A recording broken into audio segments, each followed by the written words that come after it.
لو أنزلنا هذا القرآن على جبل لرأيته خاشعا أنزلنا هذا القرآن على جبل لرأيته خاشعا لو أنزلنا هذا القرآن على جبل لرأيته خاشعا متصدعا من خشية الله. وتلك الأمثال نضربها للناس لعلهم يتفكرون.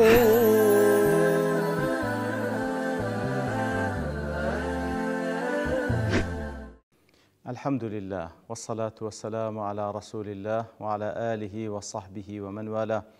السلام عليكم ورحمة الله. برزان خوشخان لواني حفصة سيوتار لوانا كاني تفسير قرآني بيروز بيما وخزمتان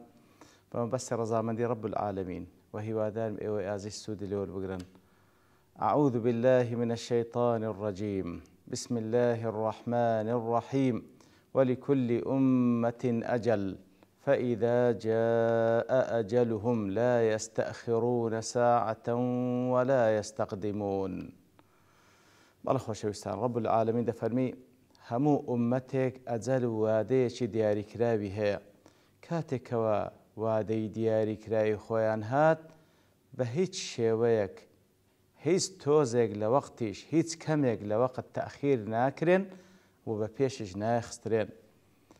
ولكل أمة أجل وكو ضل أي مدة أو وقت لنزول العذاب بهم كاتهم أمتك وبس تيدا لأمتكاني كافر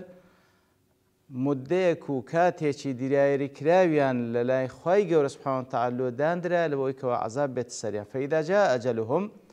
کاتێکەوە ئەو ئەجەل وادە دیارکراوە هات لا يستأخرون ساعة أي لا يتركون بعد الأجل شيئا قليلا من الزمان.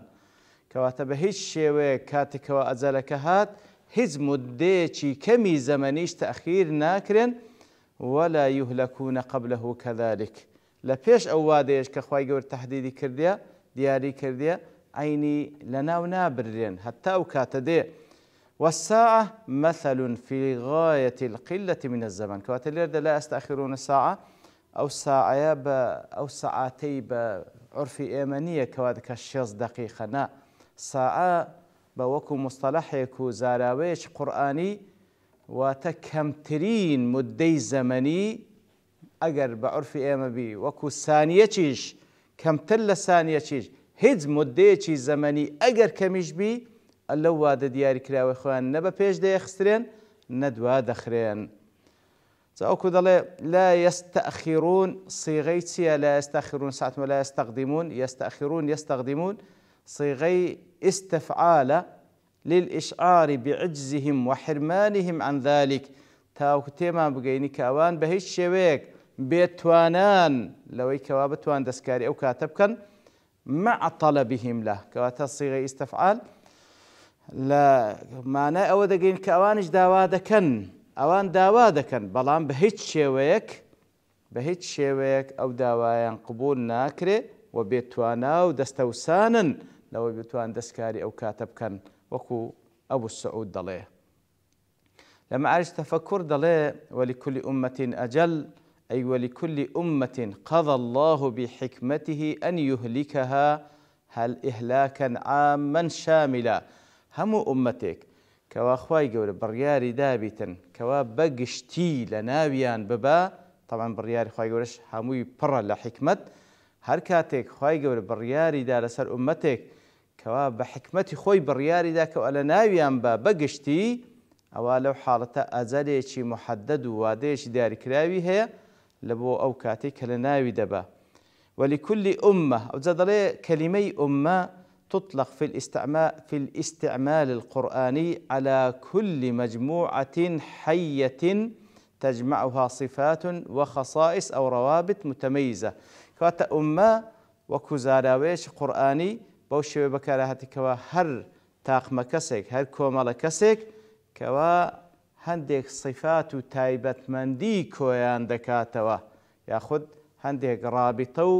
هەندێک شت کەوا جیایان دەکاتەوە لە غەیری خۆیان پێیان دەگوترێ ئوممە. والمراد بلفظ الأمة هنا في الآية أو أمتي كلير دخواي قول باسك ولكل أمة أجل الأمة المكذبة الكافرة ما بستيدا أو أمتيك وتكاني الله تعالى سبحانه وتعالى بدرود زانيو كافرة برامبر بآينكي وأجلها هو أجل إهلاكها كوات لكل أمة أجل أمتك ليردا وكدالة ما بستيدا أمتي كافرة ما بست لأزلكش أو أزل وادي دياي كلاوي كوا بيلنا ودتي ويقابلها لمقابليش الأمة المؤمنة لبرامبر أمتي كافر ومكذب شيء هي لبرامبر أمتي بابرين مكذب وكافر أمتي إيمان دار هي أزلي وي كنجينا ياخذ أزلي ويتيا وأجلها هو أجل نصرها على الأمة الكافرة أزلي أمتي مؤمنش أزلي ديار كراي خويها أو أزلش بريتيلا سرخستني لان رب العالمين وبسر أمة كافرة كي ونجاتها بمعونة من الله عز وجل وتأييد أو كوا خير أزل وأمة إيمان دارج دانا كوا بسري بيخي بسر أمتي كافر نجاتي بدا بارمتي وتأييد خوي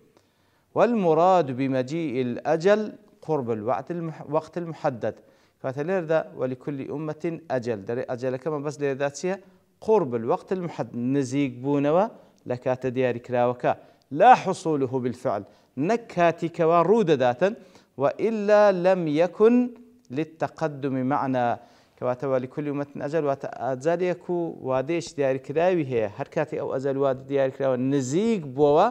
أو هيز توانا ودا صلاة يقرب بتواني بدواي بخا ياخذ ببيش بيخي وكو ضلة كاتك قد قامت أي قد اقترب وقت قيام بأدائها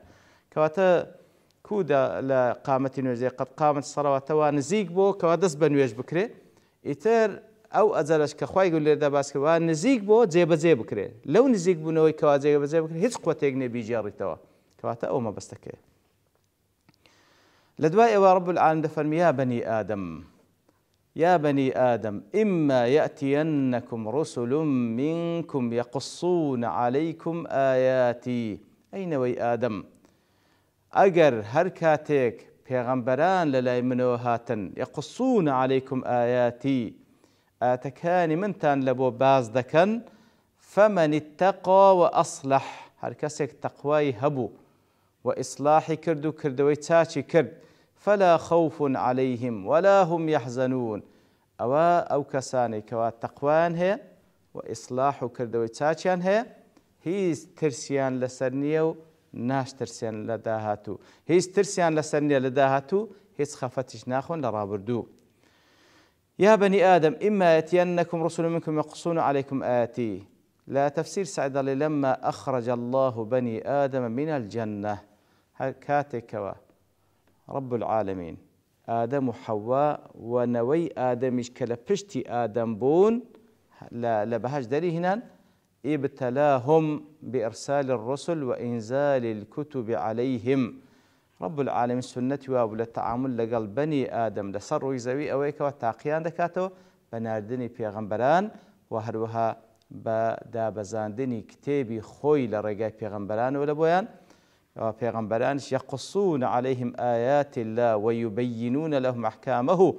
يتلو بيغمبران كاريان أوكوا آتكان رب العالمين لبيان باز دكن وأحكام كان الشريعة كي لبيان بيان دكن أولا تفسير سعلا قاسمي دلي شرط ذكره بحرف الشك يا بني آدم إما يأتينكم إما إن ما كواتل حرف الشرط دانا أجر هات للتنبيه على إن إتيان الرسل أمر جائز غير واجب كواتا أو التنبيه هذا أجاذاك نويل سروي هاتني بيغمبران شتشي زائزة لا سنة خواي قول نوك واجب بي وضمت إليها ما لتأكيد معنى الشرط إما إن حرف الشرط ما يكش لابد تأكيد معناي شرطية ولذلك أكد فعلها بالنون الثقيلة والخفيفة كواتا إما يأتينكم كواتا تأكيدي أو فعل شبه كريتو بنون توكيد كليرة ثقيلة والمراد ببني آدم جميع الأمم يا بني آدم مبستي هم أمتكان وهو حكاية لما وقع مع كل قوم كواتا لبوها مقاومة كان طبعا لبني آدم خواهي قوله لهر فترة نافتريك پیغمبرش روان کرده علیه الصلاة والسلام حتی دقات خاتمیان كوا محمد المصطفى صلى الله عليه وسلم كاري پیغمبران چیه يقصون عليكم آياتي وكل ما عرش تفكر ضلي للاني لغته ده قص عليه الخبر كاتك ودلين قص عليه الخبر أي حدثته على وجهه بتتبع عناصره دون تحريف أو تبديل كتقص عليه الخبر بابلين أحداث رداوكي لبو جيراوة لدواي يكتري ببيئوي هيتي بقوري ببيئوي تسكاريبك وتقول قصصت الشيء إذا تتبعت أثره شيئا فشيئا كاتك قبل قصصت الشيء ما ناسيه واتا بدواي أسري أوشت رويشتم شيئا فشيئا شد بدواي رويشتم ياخذ هندق زار لدواي زار بدواي دا رويشتم والمعنى أن الرسل الذين سأرسلهم إليكم منكم كواتا أو پیغمبرانا واتا ما بس لأواتك أو پیغمبراني كوا دينيرم هل لخوتانا يقصون عليكم في طبعا منكم في تتابع أجيالكم واتا أو پیغمبراني كدين جيل لدواي جيل لبو بشرية دين سيقصون بتتبع كامل كواتا آتكاني خواي قورة دجيرنو بالضبط بوشوي كوا خواي قورة ناديتي تالين عليكم آياتي البيانية آتكاني خواي قورة كوا بيان دكا ما بس لآتكاني كتبكاني خواي قورة آتكان تنلو دخيلنا وكوا آتي بيانية التي سأنزلها عليهم أو آت بيانية كوا خواي قورة لبو پیغمبران دينيري انزل لرقاء لبو أمتكان پیغمبران بوشوي كخوا ناديتي قصي دكن واتدي جيرنو بوشوي كخوا ناديتي فهم يبلغونكم إياها تبليغ تان دكن آتكان خواي قورة وسيتتبعون آياتي الكونية فيرشدونكم إليها وهروها هم آتباني كان بوشوي كذا بزي لبوين لبوتان باز دكن هم بدواي آياتكاني كوني دقرن كهموي آيات بلغو نشانا لسر وحدانية خواي قورة بدواي أوانج دا دقرين أو جا أنقوش رينموني دكن لبوي كوا بير لو آتانا بكانو عظمتي پروردگار وحدانية پروردگارتان لبو بدياركي إتر يقصون عليكم آيات واتبا أمانة وأويك ولا رب العالمين بيان قيشتيا ديقينن ببيت تحريف وببيت تأويل جواب الشرط كيتسي إتر كاتك وبيغمبرانتان لو هاتن بوشي هاتن فمن اتقى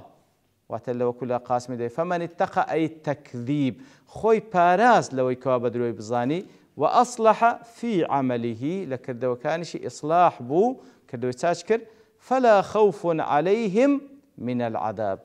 هي ترسيان لسانك واسزابدرين ولا هم يحزنون في الآخرة لآخرتش حزن خفتيا النابي لا معرف تفكر والمعنى فمن اتقى العقاب وتخوي باراس تقوي كر وتخوي باراس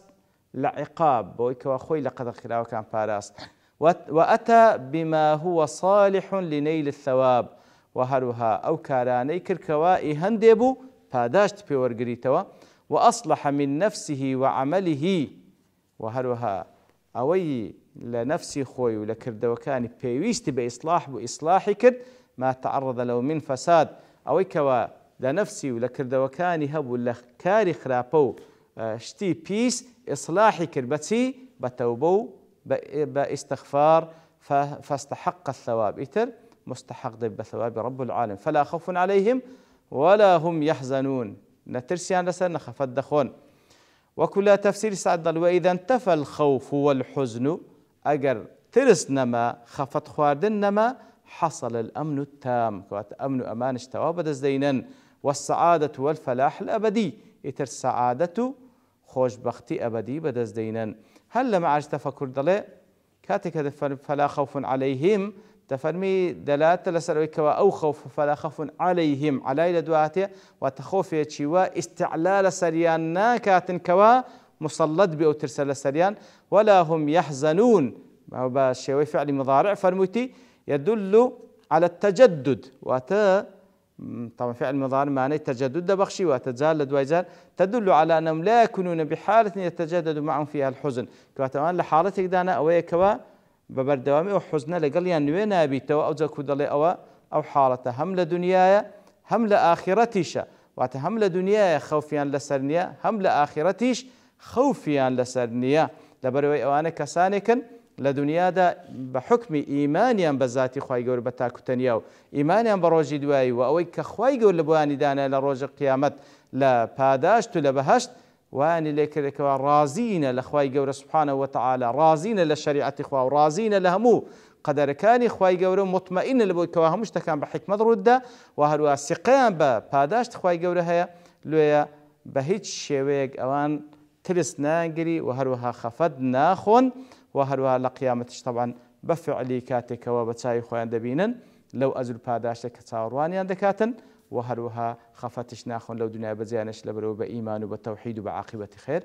بزيان هيشتي لخواي قول بارن لو كسان بين كوا تقوى وإصلاح ما نهبي تاوكو لو كسان بين فلا خوف عليهم ولا هم يحزنون وصلى الله وسلم على نبينا محمد وعلى آله وصحبه أجمعين وآخر دعوانا الحمد لله رب العالمين. لو أنزلنا هذا القرآن على جبل لرأيته خاشعا أنزلنا هذا القرآن على جبل لرأيته خاشعا أنزلنا هذا القرآن على جبل لرأيته خاشعا متصدعا من خشية الله وتلك الأمثال نضربها للناس لعلهم يتفكرون